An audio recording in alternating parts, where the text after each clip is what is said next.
How to decide what stays. What stays in your house when Hopefully it's me. I get to stay. Yeah, you get to stay. Okay, awesome. You're not a what. Oh. You're a who. I'm a who? I'm Ken Decker. And I'm Yetta Decker. And we're talking about the inside track on real estate. And what we're specifically talking about is what gets to stay in your home when you are making a move or considering a move or even just living in it. So when it comes to stuff, we've really broken it down into 5 basic categories. So you get to decide. You know what's crazy? What? Every time you say stuff, I think of the Madame Blueberry VeggieTale Stuff Mart. Yeah, and her house, didn't it collapse because she had too much stuff? It was a tree house, wasn't it? Yeah, it was a tree house, yes. Yeah. It was a great little video. And that's actually what we built our entire real estate career on. No, that's actually not true. What are you talking about? Somebody save me. So the idea of stuff, though, really does, a lot of it comes out of that very show. So I'm happy that you love that little show.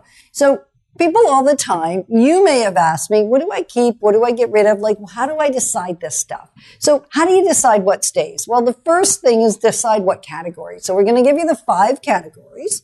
And then from there, we'll expand a little bit into what do you do? How do you navigate each category? So the first is, do I keep it? Like, is it something that stays put right where it is because I got to keep it where it is because I use it every single day? It either brings me a lot of joy or it's something that I use. So my coffee maker, if I was a coffee drinker, I would keep because I can't do without it. Now, I may tuck it into a cupboard during showings just because it fills the counter and it makes the counter look smaller. So we're less about the staging aspect today, except really thinking about what are we going to keep. So if I'm using it every single day, I'm probably going to keep it. And I'm probably going to keep it close to where it is, or I may relocate it somewhere else in my house. So keep it and relocate it really fit in the same number 1 category. Mm-hmm. Right? You just got to decide, does it work better in my house relocated while it's on the market? So what are we going to keep? Things that we're going to use every day and things that bring us immense joy. And really, we're going to also keep those things that we don't think are going to be a turn off to potential buyers. Because I've seen things in houses that I wish I hadn't seen. And my buyers have seen things in houses they wish they hadn't seen. When you're selling your house, the boudoir painting should probably go away. Probably, especially the photo. Mm-hmm. Or photos. Yeah, those don't need to Store those. Store those. You can keep them. It's just store it with the back to the wall or the front of the picture to the wall or better yet, in a box. Yeah. Put them in a box. So keep it and keep it kind of where it is or relocate it somewhere in the house. So that's number 1 category. Number 2 category is store it. So that's a perfect example of something you want to keep and really you want to store because you don't need it day to day and it may do more harm than good when you're on the market. What else might you store? What might you store? Yeah, what else? What are some of those other criteria? You could store fabric for 30 years that, in Rubbermaid bins. You could. So that's a really important thing to store. So he's trying to tell you that I have fabric from when I was a manager of Fabricland, and I invested all of my income. Years ago. All of my income on fabric, and I have given much of it away. I have sewn some things. However, I've probably not sewn anything in a while. 30 years. No, it's not that long. Yes, that's since you started real estate. And yeah, so you might need to store that. Or you might decide that that is something you're going to give or gift somebody with. And I've gifted much of that fabric. Yes, and I still have some. And I gifted the yarn and I gifted a lot of the craft supplies and that kind of stuff. There is still things stored that probably could be given or gifted. So if you're looking for things like that, just reach out to me. Email me, info@DeckerTeam, or connect with me on Facebook. Better yet, private message me and just say, I hear you got some stuff you've been storing and it's time to give it or gift it. So there you go. Give it or gift it. And that could be to charity. It could be to a friend. There are so many different opportunities today to give things away. There's so many swap websites. There's our bearer newsletter. If you want to give something, often that's a great way to give it to somebody in the community. And then the other one is you may say, there's a lot of value to that. And I could make a pretty little sum by, rather than giving it or gifting it, I could sell it. So if it's something that has a lot of value, it may be worth the effort of selling it. You can sell it on consignment at certain shops, especially clothing and things like that. Or you could sell it on eBay, which is apparently all the craze. And we have in the past, Kijiji, the bearer newsletter, you can sell it there. And then the last but not least is you could toss it. And I put toss it last because we don't need to fill up our land. Mean? That means throw it away. Oh, okay. Like throw it, chuck it, garbage it, it's finished, it's done.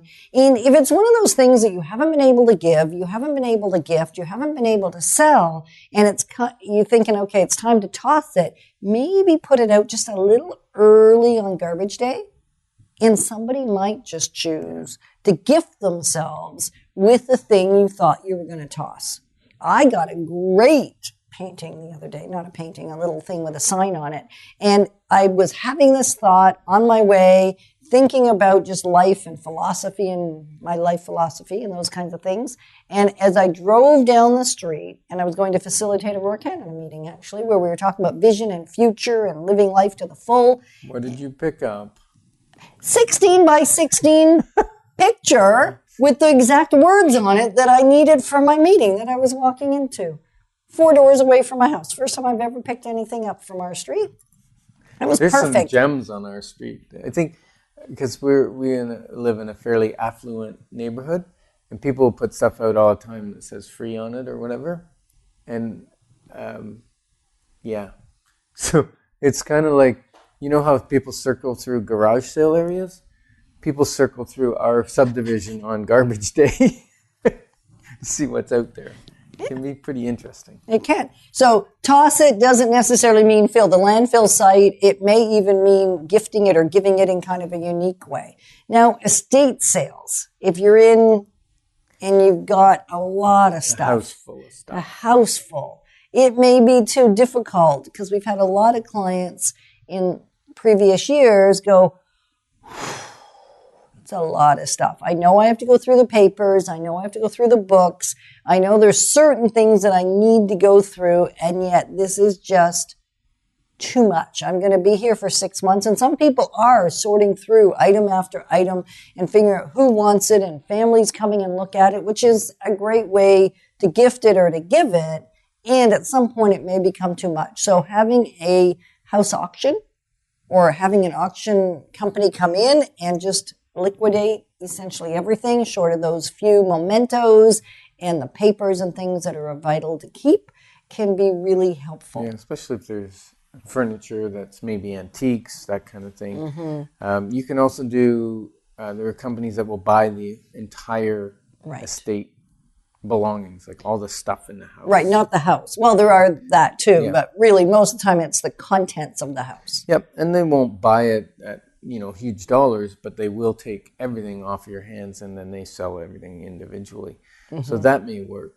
One of the things I would caution about is we've gone into many houses where people are moving and they still have mom and dad's stuff or mom's stuff or whatever. Or aunts. In the house, and it's just stored in the basement because they couldn't bring themselves to get rid of it. Mm-hmm. So they brought it into their house. Mm-hmm. So now they have their entire home stuff, plus the deceased parents' stuff in their basement. And sometimes even, have you found, the kids will go off to university or travel or wherever, and they leave their stuff. They do. Like, what is that about? They get married and you still have their stuff. Yeah. I think we still have some wedding gowns in our house. Oh, yeah. They came after. So I brought those back because we had more empty closet space to store the precious wedding gowns. So that was okay with me. However, I think everything else is now gone. Just to bounce back to the whole give it piece, recycling it is also a form of re-giving it. So there's some great companies. There's the companies like 1-800-GOT-JUNK, and there's a great guy in Greeley that will come and take your items, and there's usually a cost for that, and that's kind of tossing it. And yet there's also other companies. We have an amazing gentleman in our community, Eric, who will come and take the items that you are ready to get rid of, not so much for charity as he will refurbish them, recycle, and then sell them. Yep. And if sometimes it's just for scrap metal or whatever, he'll disassemble and take the metal to be, recycled by melting it down. And he doesn't melt it down; he just takes it too. Yeah. So there's lots of ways of giving it, and sort of back to that whole give or gift. I almost wanted to make those two separate topics because there's sometimes things in our house that are no longer a treasure to us, and yet we know it would be a treasure for somebody else, like that fabric that's in my basement. Probably not something I need to move a fourth time. Probably I was going to say that actually when we moved from Osgood to Greeley, there was probably 60 boxes or Rubbermaid bins of stuff that we hadn't opened in the 12 years we lived in Greeley. Well, and probably they shouldn't have made the move to Manotick with us. Some of them didn't. I actually, one of the ways to help you do that, if it's hard to do because you're attached to your stuff, I don't know why I'm attached to it because I haven't looked at it in a while. I actually had my daughter-in-law come over while we were still living in the house before this one. And we went through my stuff and we actually got rid of 200 boxes of stuff. 200 200 boxes and bags of stuff. Wow. And that I couldn't have done without her. Some of it was things that she then chose to take. Some of them she took to the clothing exchange so we could give it away that way. Other things went to other family members, and some things truly were not worth keeping at all and were simply tossed. And so sometimes it takes a buddy. Yeah. So a tip here is a buddy system. Get a buddy. Get a buddy. And there's companies, there's amazing organization companies that will come in and organize your stuff, and also in the process of organizing your stuff, help you decide what stuff could go. And that is a great way to deal. This stuff thing, there are more storage companies that have exploded all over our country and all over our city more than any other time in history. I know, and Diamond Storage is building storage things as fast as they can because they're all full. Yeah. So are you ever actually going to go back to that stuff? Like, do you actually ever need it? I understand if you're in a small apartment and you need somewhere to store your tires and your winter gear and your summer gear and camping gear and like you do that kind of thing. I understand, But we are in a cycle of having too much stuff. So you'll maybe want to watch Madame Blueberry from Veggie Tales about Stuff Mart. I'm not kidding, actually, because it really did help us. I mean, there are those fabric bins. They started out as 60. I think there's 6 now. Yep, so I have eliminated many. You made it sound so much worse than it really was. No. So I have eliminated most of them because I've given much of it away. Everything that was 100% cotton that could be used for quilting went to a quilting friend, and stuff went to babies' clothing, and so much of it is gone. But there are a few bins still. I think 5 or 6. Yeah. Yeah. So don't make it sound so bad. So what was really interesting was you were struggling with your closet. I was. We have a relatively large closet. We do. And it was relatively brimming. Was that the word I want? It was exploding. It was full. It was exploding. And to tackle that by yourself can feel very ominous. Right. It did. And it was daunting. If you have a girlfriend or two come over, then you can have a little party. And a party? A party. And the girls can, try on clothing. And if something you're done with might fit one of the ladies that's coming to help, it might be a treasure for them.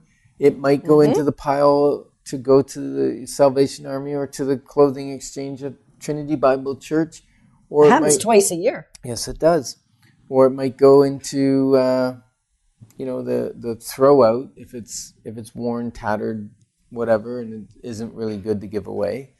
And so you created a couple piles, right? You had the definitely keeping that went back on the hangers. You put a pile that had the maybes. I'm not sure whether I want to get rid of it or not. Do you know how many were in those maybe piles? I think there were 3. Yeah, next to nothing. But you had that decisive. pile. But you had that pile. Yeah. Your girlfriend helped you be decisive. And then you had the giveaway pile. Yep. And then I had the pile she was taking with her. Oh, so I actually had 4 piles. Okay. She found things as we went through it. Yeah, and what was fascinating with that process, I've done it several times now over the last few years, and I did it a year ago, and then I did it again 6 months later with a different friend in a different season, and it was fascinating. I thought I had emptied everything possible out of my closet, and I think I still took, I'm not going to tell you how many more pieces, out of my closet. And what's happened since then is it's actually become very easy for me to take things out of my closet when I come across them and they're just not quite right anymore, or there's buttons missing, or there's extra pulls in them. You know how to sew when you could put a button back on. Well, it depends on how torn it is. Yes. And whether I can find the button and how much shopping I have to do to find a button. And you know what one lady did, which I thought was a really cool idea. You might find it helpful for you. Is rather than doing that where you spend half a day or a whole day trying things on and it's kind of exhausting, right? It was. She just took a box of safety pins, safety pinned the sleeve or the pant of everything in her closet. And then, I forget whether it was 3 months or 6 months later. A season later, like a full season. Yeah. Whatever still had a pin on it was gone because she didn't wear it. We find that we wear 20 to 30% of our clothes primarily. And yes, you got to have that, that special suit or that special whatever. Or that special sequin dress that I'm wearing right now. The special black, dress for special occasions. And the question is, do you need 6 or 8 of them? Yes. Yes, you do? Not Probably not. And maybe they're different sizes because, our bodies morph. Some of our bodies morph. Yes. And so we hang on to the smaller morph stuff because we say, you know what? We're going back to that size. And sometimes the reality is we ain't never going back to that size. No. So you've lost all those, which is great. So just finding some criteria. So that is one of the tips on this show. How do you decide? You set a set of criteria for yourself. Maybe it's safety pins. Maybe it's have somebody else that's ruthless to go through it with you and you've got a few parameters. When did you last wear it or how much do you wear it? If you've worn it once in a year, do you still really want it in your closet? So just set a parameter and then find a great place to give it to, great people to give it to, or earn some money from it. Yeah, sometimes there's, you hear about families that have gone through a fire. Yep. They've lost all their furniture, their clothing, all their possessions. What a great time to really be ruthless with your stuff and give some away. Yep. And then when you're talking about showings, this is more just living day to day that we've talked about up to this point. It's just how do you figure this stuff out, right? You can call places to help you get rid of it. You can get a buddy system. You can set a criteria list. And yet that's still not at all what it's like when it actually comes time to selling your house. Now That's different? Yeah, it's way different. Because I may be willing to live with way more in my house when it's not on the market, then I want to make it show ready. I want to make it feel like a model home. And you're thinking, why would I want to do that? It's not one. Well, that's because of TV, because of the amazing shows that are out there that tell us what our home should look like, that they don't actually mostly look like. And so if buyers have that perspective in their mind of what walking into a home should be like, you want to do what we would call home preparation, premium home preparation, or staging is kind of the common lingo out there. And I don't really like staging because then it's like it's fake, but maybe really it is kind of fake. It is. So maybe it's true. It's not realistic to live that way. No, for and most. Yet, if you walk into one of the new builders' models and they're decorated lovely, I would almost say almost sparsely. Yes. Not over full. Everything fits. The closets are empty, of course. Now, you don't want your closets empty, and you want them spacious. So Right. take out about... Spacious. Spacious is the gig. Yeah. Make it look spacious. Because a small closet that only has a small number of items in it rather than chock full crammed, and you can see the hanger hanging at an angle, and you see this piece that's fallen on the floor. And yes, I have lived in that closet. This is personal experience speaking. Feels very different to a buyer coming in. It's almost as though they feel like their stuff can fit, even though it's smaller space, when it's nicely organized and arranged, versus it's a big space, but things are crammed in. It makes you feel like there's not enough room for my stuff. Yeah. So if you have one of those closets that, or all the closets in your house are full, the rule of thumb is take out 1/3 to 2/3 of what's in there Right. and leave the rest. Yep. So even like a linen closet. And pack it. And pack it. Because you're going to move anyway. If you're planning on moving, put it in boxes. Now, whether you go to a storage unit and store those boxes, or you neatly line them in the basement or in the garage, that's fine. Yeah, it is. But start packing. Start packing. And that's actually an amazing approach when you're actually getting your home ready for market. It's not just about storing it, like the first conversation we had was store it because you don't need it right now. It's more about storing it because really you're going to move it with you. You're going to want it and you're not using it in the moment to the moment, day to day. Something you can do without for right now. So things like that might be seasonal items. So like my hammock and my blow up couch that's outdoors, those fun air couches. If it's winter and I'm going to be moving before summer the next year, why not pack it before I actually am getting ready to put the house on the market? That would be an example of something that you might pack, or a sporting equipment that's seasonal sporting equipment. Get it ready, put it in boxes. Don't so much line the walls of your basement. This is actually a vital tip. I was just showing property the other day, and in the basement, all 4 walls were lined with boxes on shelves. And so everything was stored neatly. It was pristine, clean. The challenge is, can't see them walls. Don't know what's going on behind the walls. And the basement had a slight damp smell. So now we're trapping all the moisture behind the boxes. And they were off the floor and they were all on shelving. So then the question was, in a buyer's mind, I guarantee this is a question that runs through a buyer's mind, and maybe it's run through yours. Everything was up off the floor. And it has a slight damp smell. So now, is it because there's usually water on the floor? Is that why it's all up off the floor? So I actually suggested they take about half of the boxes, take them off the shelves that were lined on all 4 walls, and double stack them against the one set of shelves and stack them from the floor up without the shelving units. Because now I'm sending a very different message. I'm saying the basement doesn't leak. I'm saying you can see most of the foundation walls, or you can see more of the foundation walls. So now you can see what's going on there. And it still makes it easy enough to view the space. Yeah, and you don't want things against basement walls because you're trapping moisture behind there because there's no airflow. Right. It's automatically a damper, cooler space. Water condenses there, so you get more humidity, and then you start to build mold and mildew.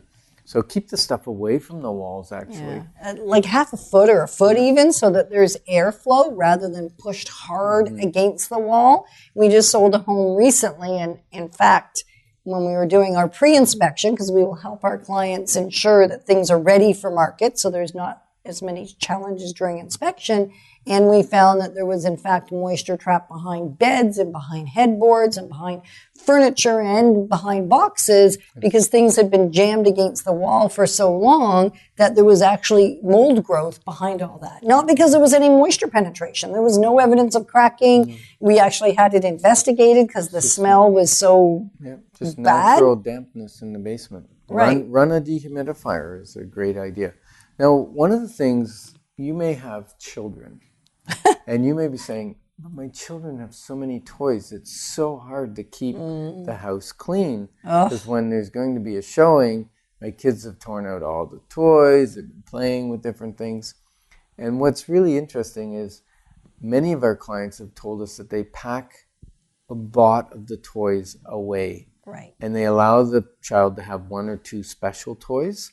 that have a special location that they get put there during the showing. And then what's interesting is when they moved, they would bring out a box, not bring out all the toys right away when they moved. They would actually bring out a box every week or every 2 weeks or maybe once a month, and the child would rediscover their toys. Right, and now they loved them again. So sometimes just rotating what's in your house can be a really good idea, especially with toys and things like that. So keep it in the basement, a couple of bins marked, so even if it gets a little boring, well, there is showings and inspections and all that happening, switch them out. And that can work really, really well. And now the actual showing time. There is one thing we've not talked about at all. The Mad Dash? The Mad Dash. The Mad Dash. It's called the Mad Dash because what are those things in your house that you need to hide and you need to hide fast? And no, like Ryan said in an earlier show, you don't want to hide them in your dishwasher. You don't want to hide them in your stove because people are looking in there. So that doesn't work because they want to make sure that the house is well cared for, not overstuffed. They're turning the dishwasher on once to test it and he didn't check. And someone had thrown all the manuals and paperwork and stuff on the top tray in their dishwasher. Yeah. To clean off the counters before the inspection. Not a good idea. Ideally, you want to find a box or two that you're going to put them in, or maybe there's a special spot in the garage where you can put those things that need to be gone for showings that you can do the Mad Dash with. Those things would include things like extra toys that maybe you need to have out. It could also include things like gates or walkers or things that just clutter the space. Baby gates, if you can take them down, if they come down easily, because it's very difficult for people to open them or maneuver around them to go upstairs and things. Right. The other Mad Dash is doggy and kitty things, animal dishes and animal mats and dog beds and animal staircase and all of that sort of stuff. Scratch pads. You want to find a spot, maybe in a storage room, maybe in the garage, where you can put those things for showings. Because here's what's true. Even when there is no smell, even when you have been able to keep your animals dry and clean when they're in your house and they're great animals, they use their litter box, they go outside, there's no struggle whatsoever. There is no smell in your home from pets, which I've been into thousands of homes that have lots of pets, and there is no evidence.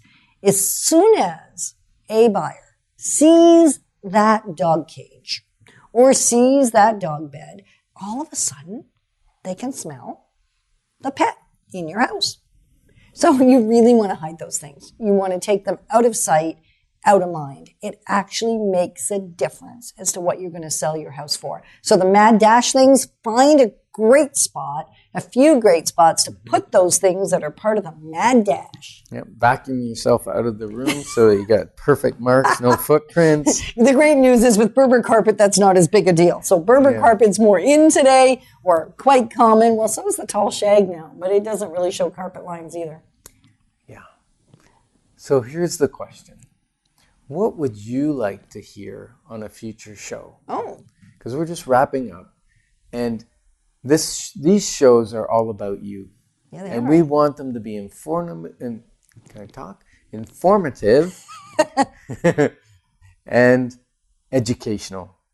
And so please email us at info@deckerteam.com with your questions that you would like to hear about on a future show, and we would love to put that on for you. Right, because was it helpful to learn about how to decide what stays and what goes? So that came from somebody that said, what stays, what goes. So we know, and you have great, now I can't talk.